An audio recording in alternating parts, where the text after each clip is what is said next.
मालेगावमध्ये उद्धव ठाकरेंना धक्का, विधानसभेचा उमेदवार भाजपत। नितीश कुमार सरकारचं सूत्र ठरलं, गुरुवारी होणार शपथविधी। फलटणमध्ये निंबाळकर विरुद्ध निंबाळकर संघर्ष रंगणार। संसदेतही महिलांचं शोषण होतं, सुप्रिया सुळेंचा दावा। यंदा उत्पादनात घट झाल्यामुळे बाजरीचे भाव वधारले। उभाटा शिवसेनेला भाजपनं मोठा धक्का दिलाय। अद्वै हिरे यांनी भाजपमध्ये प्रवेश केलाय। मालेगावमध्ये भाजपनं ठाकरेंच्या शिवसेनेला मोठा धक्का दिलाय।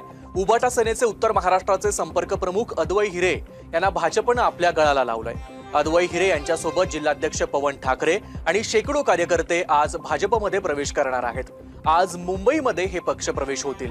यामुळे आगामी निवडणुकीत उभाटाला मालेगावमध्ये मोठा फटका बसण्याची शक्यता आहे। नितीश कुमार यांच्या सरकारचं सूत्र ठरलं, गुरुवारी होणार शपथविधी। बिहारमध्ये प्रचंड बहुमताने जिंकलेल्या नितीश कुमार यांच्या नेतृत्वाखालील एनडीएच्या सरकारचा शपथविधी येत्या गुरुवारी होणार आहे। पाटण्यातील भव्य गांधी मैदानात हा सोहळा पार पडणार आहे। नव्या मंत्रिमंडळात 6 आमदारांमागे 1 मंत्री असं सूत्र ठेवण्यात आलंय।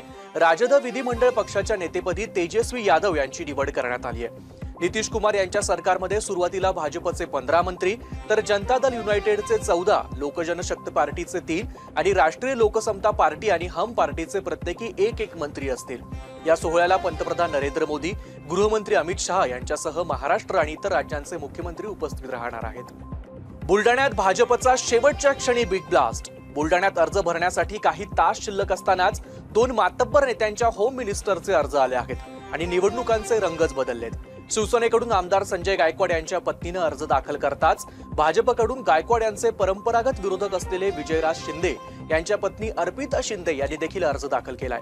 त्यामुळे बुलडाण्यात 2 नेत्यांच्या होम मिनिस्टरमध्ये सामना रंगणार आहे। इथे महायुती नसून आमची युती आहे आणि भारतीय जनता पक्ष, राष्ट्रवादी अजितदादा आणि आठवले RPI अशा प्रकारची आमची या ठिकाणी युती झालेली असून यामध्ये आम्ही जवळपास नगराध्यक्षासहित संपूर्ण जागा या ठिकाणी लढतो आहे। काही 1-2 ठिकाणचे कागदपत्र अपूर्ण आहेत, ते सुद्धा पूर्ण होतील, परंतु जवळपास सर्व जागा युतीच्या माध्यमातून लढून भारतीय जनता पक्ष, राष्ट्रवादी, आठवले गटाचा झेंडा हा नगरपालिकेवर निश्चितपणे फडकेल आणि भयमुक्त आणि भ्रष्टाचारमुक्त नगरपालिकेसाठी, समाज निर्मितीसाठी बुलढाण्यातील शुद्ध जनता ही निश्चितपणे या युतीच्या पाठीशी खंबीरपणे उभी राहील, हा मला या ठिकाणी विश्वास आहे। मुक्ताईनगरमध्ये आमदारांची कन्या रिंगणात। मुक्ताईनगरचे आमदार चंद्रकांत पाटील यांची कन्या संजना पाटील यांनी अखेरच्या क्षणी मैदानात उडी घेतली आहे। काल त्यांनी नगराध्यक्षपदासाठी अर्ज दाखल केला। भाजपकडून ललित महाजन यांनी अर्ज दाखल केला आहे। ते मुक्ताईनगरचे माजी सरपंच आहेत। थोडक्यात शिवसेना विरुद्ध भाजप असा सामना मुक्ताईनगरमध्ये होणार आहे। शरद पवारांचा पक्ष निवडणूक लढवणार नसल्याचं एकनाथ खडसे यांनी आधी स्पष्ट केलं आहे। बाजरी महागली, किलोला 5 ते 7 रुपयांची भाववाढ। बाजरी ही उष्ण असल्यानं थंडीत बाजरीचं सेवन करणं चांगलं मानलं जातं। सध्या थंडीची चाहूल लागल्यानं बाजारात बाजरीची मागणी चांगलीच वाढली आहे। यंदा सततच्या पावसामुळे बाजरी आणि ज्वारीच्या उत्पादनात घट झाली आहे। त्यामुळे मागील वर्षीच्या तुलनेत यंदा बाजरीचे दर 5 ते 7 रुपयांनी वाढले आहेत। थंडीच्या दिवसात बाजरी खाल्ल्यानं शरीरात उबदारपणा निर्माण होतो। त्याचप्रमाणे बाजरीत अनेक पोषक घटक मुबलक प्रमाणात असतात, त्यामुळे देखील बाजरीचं सेवन करणं चांगलं समजलं जातं। संसदेत देखील महिलांचं शोषण होतं, सुप्रिया सुळे। संसदेत महिलांचं शोषण होत नाही असं अनेकांना वाटतं, मात्र ते खरं नाही।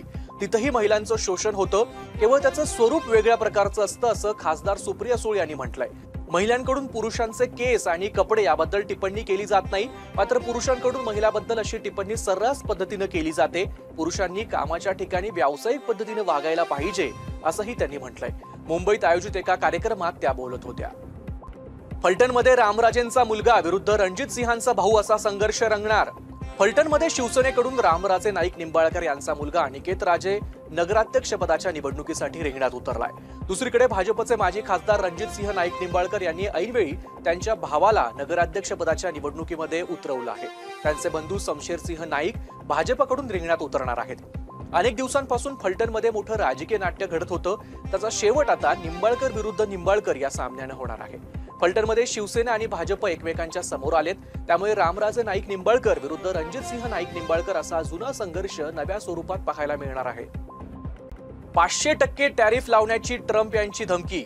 जो देश रशियाकडून तेल खरेदी करेल त्याच्यावर 500% टॅरिफ लावण्याची धमकी अमेरिकेचे राष्ट्राध्यक्ष डोनाल्ड ट्रम्प यांनी पुन्हा एकदा दिली आहे. याबाबतचं एक विधेयक त्यांच्या सरकारनं प्रस्तावित केलंय. दरम्यान भारतातील सरकारी तेल कंपन्यांनी प्रथमच एलपीजी गॅस आयातीसाठी अमेरिकेसोबत एक वार्षिक करार केला असून वार्षिक आयातीच्या 10% एलपीजी गॅस अमेरिकेकडून आयात केला जाणार आहे. भारत आणि अमेरिकेतील प्रस्तावित द्विपक्षीय व्यापार कराराचा पहिला टप्पा पूर्णत्वाच्या जवळ आलाय. या टप्प्यात भारतातून निर्यात होणाऱ्या वस्तूंवर ट्रम्प प्रशासनानं 50% टॅरिफ लावला आहेच. मात्र आता रशियाकडून तेल खरेदीवर निर्बंध आणण्याचाही प्रयत्न अमेरिकेकडून होतोय. दौंड नगराध्यक्ष पदासाठी 13 तर नगरसेवक पदासाठी 198 उमेदवारी अर्ज. दौंड नगर परिषद निवडणुकीसाठी उमेदवारी अर्ज दाखल करण्याच्या शेवटच्या दिवशी जवळपास सर्वच प्रमुख राजकीय पक्षांच्या नगराध्यक्ष पदाच्या उमेदवारांनी उमेदवारी अर्ज दाखल केले आहेत. दौंडमध्ये नगराध्यक्ष पदासाठी 13 उमेदवारी अर्ज दाखल झालेत तर नगरसेवक पदाच्या 26 जागांसाठी 198 उमेदवारी अर्ज दाखल झाले आहेत. ही निवडणूक तिरंगी किंवा चौरंगी होण्याची शक्यता आहे. परंतु उमेदवारी अर्ज माघार घेण्याच्या दिवशी याबाबतचं चित्र स्पष्ट होईल. शिरूर नगर परिषदेच्या 24 जागांसाठी 202 तर नगराध्यक्ष पदासाठी 9 अर्ज दाखल. शिरूर नगर परिषद निवडणुकीत राजकीय वातावरण चांगलंच तापलंय.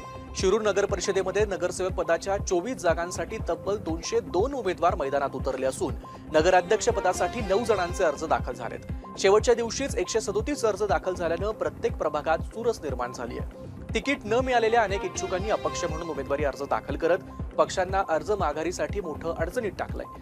यंदा प्रकाश धारीवाल निवडणुकीपासून दूर राहिल्यानं शिरूरच्या स्थानिक राजकारणात मोठी उलथापालथ झाली असून पहिल्यांदाच पूर्णपणे पक्षीय लढत रंगताना दिसते आहे. दहशतवाद्यांचा टॉप कमांडर चकमकीत ठार. सुरक्षा दलांसह नागरिकांवर सशस्त्र हल्ला करणाऱ्या नक्षलवादी गटाचं नेतृत्व करणारा कुख्यात माओवादी माडवी हिडमा याचा आंध्र प्रदेशातील अल्लुरी सीतारामराजू जिल्ह्यात चकमकीत मृत्यू झालाय. आंध्र प्रदेश, छत्तीसगड आणि तेलंगणाच्या त्रिकोणी जंक्शनवरील मारेदुमिल्ली जंगलात दहशतवादी आणि आंध्र प्रदेश पोलिसांमध्ये ही चकमक झाली. त्यात तो ठार झालाय.